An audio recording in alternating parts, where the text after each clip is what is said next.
में stem borer, Hindi में तना छेदक, मराठी में खोड़कीड़, ये सब एक ही कीटक के अलग अलग नाम हैं। ये ज़्यादातर अंगूर, अनार, सेब, धान जैसी फसलों में दिखती है।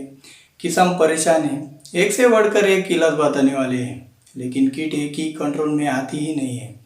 दवाइयों को दोष मत दो, उसके इस्तेमाल के तरीकों में क्या कमी रह गई है ये जानो। ज़्यादा इंतज़ार न करते हुए हम बताएंगे इन सब सवालों के जवाब। बने रहिए हमारे साथ वीडियो के अंत तक। आप देख रहे हैं सोने की चिड़िया।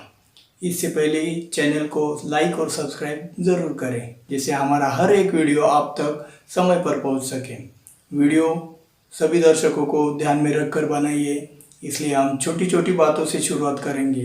तो दोस्तों, पहले हम जानेंगे स्टेम बोरर की पहचान कैसे करें, जिससे हमें पता चले कि हम जो इलाज कर रहे हैं वो स्टेम बोरर के लिए ही कर रहे हैं। तो इस कीट की 4 विभिन्न स्पेसीज है।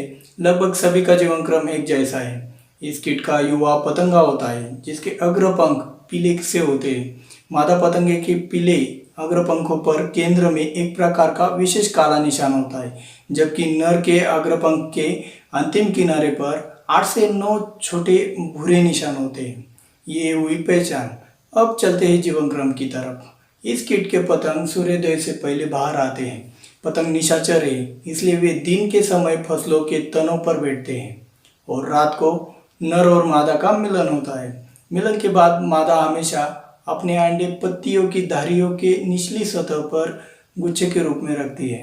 अंडे से बाहर आए हुए लार्वा भूरे रंग का होता है।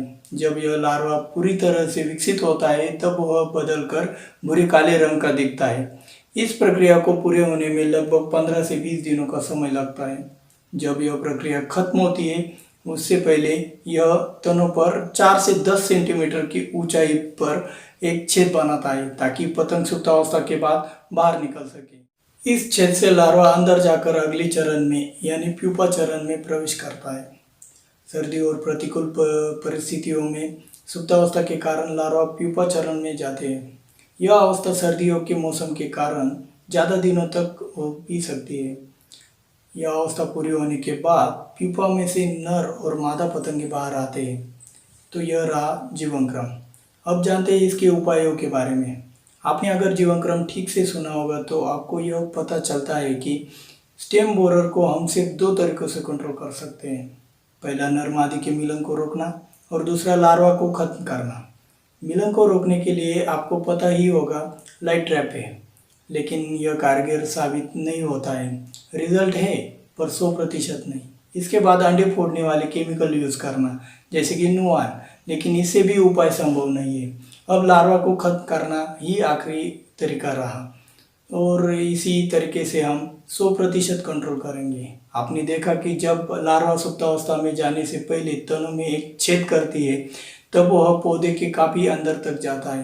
तभी उसके मुंह में से पौधे का कुछ हिस्सा उस लार्वा के अंदर जाता है। उस हिस्से में हमें कीटनाशक पहुंचाना होता है। तो यह सिर्फ ड्रेंचिंग के माध्यम से संभव है, क्योंकि इससे कीटनाशक जड़ों से ऊपर की तरफ जाकर कीट के अंदर जाता है। अब हम में से कुछ किसान बारिश शुरू होने के वक्त ड्रेंचिंग भी करते होंगे, लेकिन उन्हें रिजल्ट नहीं आता, क्योंकि ड्रेंचिंग करने के बाद ज़मीन की वाटर होल्डिंग कैपेसिटी कम होने के कारण कीटनाशक ज़मीन के नीचे जाता है, नहीं तो बारिश के कारण बह जाता है। तो करें तो क्या करें? जब हम ड्रेंचिंग करते हैं तो बाज़ार में अच्छा स्टिकर और स्प्रेडर दोनों गुणों वाली साबुन कीटनाशक के साथ ड्रेंचिंग करें, तो 100% रिजल्ट आना ही आना है। चलिए, अब कौन से कीटनाशक की ड्रेंचिंग करें? तो इसमें नियोनिकोटिन ग्रुप के कीटनाशकों के इस्तेमाल से अच्छा कंट्रोल मिलता है।